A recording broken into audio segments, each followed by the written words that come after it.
Hello friends, எல்லோரும் எப்படி இருக்கீங்க? நான் உங்கள் பெர்சி. அனைவருக்கும் விநாயகர் சதுர்த்தி நல்வாழ்த்துக்கள்.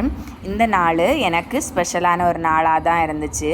ஏன்னா விநாயகர் சதுர்த்தி எங்கள் ஏரியாவில் செலிப்ரேட் பண்ணுறாங்க. நான் இதுவரையும் இப்படி செலிப்ரேட் பண்ணது பார்த்ததே இல்லை. இந்த தடவை அது ஃபுல்லாக என்னென்ன பண்ணுறாங்க, என்ன பண்ணுவாங்க அப்படின்னு சொல்லிட்டு எல்லாமே பக்கத்தில் இருந்து பார்த்தேன். எங்கள் ஏரியாவில் இந்த தடவை சரி நம்ம எல்லோரும் சேர்ந்து விநாயகர் சதுர்த்தி செலிப்ரேட் பண்ணுவோம் அப்படின்னு சொல்லிட்டு எல்லாருமா சேர்ந்து நாங்கள் விநாயகர் சதுர்த்தி செலிப்ரேட் பண்ணுறோம்.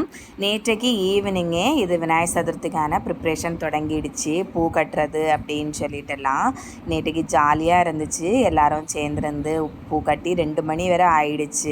ஆனால் என்னால் அந்த இடத்துல இருந்து கட்ட முடியலை. குழந்தைங்கள பார்க்க வேண்டியதாக இருந்ததுனால பூவை அங்கே எடுத்துகிட்டு போய் நான் வீட்டில் இருந்து கட்டினேன். ஆனாலும் மனசு இங்கே தான் இருந்துச்சு. சரி ஜாலியாக எல்லோரும் சேர்ந்துருந்து கட்டியிருக்கலாமே அப்படின்னு சொல்லிட்டு சரி ஓகே. ஆனால் அதுக்கு இணையாக என்ன நடந்துச்சுதுன்னா, இன்றைக்கி நானே எதிர்பார்க்காத அளவு அந்த நான் கட்டின பூ தான் பிள்ளையாருக்கு கழுத்துலையே மாலையாக போட்டாங்க.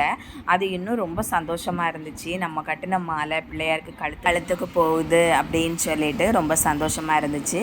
அவர்கிட்ட என்னென்ன தேவையோ எல்லாத்தையும் வேண்டிக்கிட்டேன். அடுத்த விநாயகர் சதுர்த்திக்கு நான் நினச்சதெல்லாம் நடக்கணும் அப்படின்னு சொல்லிட்டு அவர்கிட்ட ப்ரேயர் பண்ணிக்கிட்டேன்.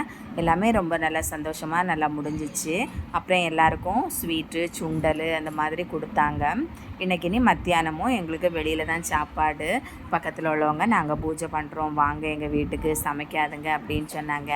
நமக்கு சமைக்காண்டான்னு சொன்னாலே ரொம்ப ஜாலியாக இருக்கும். எப்படான்னு சொல்லிட்டு கிச்சனுக்கு லீவ் விட்டுற வேண்டியது தான். மத்தியானம் அங்கே போய் ஒரு நல்ல சாப்பாடு சாப்பிட வேண்டியது தான்.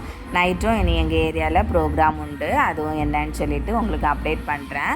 உங்கள் ஏரியாவில் நீங்கள் விநாயகர் சதுர்த்தி செலிப்ரேட் பண்ணியாச்சா, சாமி கும்பிட்டாச்சா வீட்டில் அப்படின்னு சொல்லிட்டு எனக்கு ஒரு மெசேஜ் பண்ணுங்கள். ஓகே, நாளைக்கு இன்னொரு வீடியோவில் உங்களை பார்க்கலாம். பாய். உங்களுக்கு இந்த சேனல் பிடிச்சிருந்தா லைக் பண்ணுங்கள், ஷேர் பண்ணுங்கள், சப்ஸ்கிரைப் பண்ணாதவங்கன்னா சப்ஸ்கிரைப்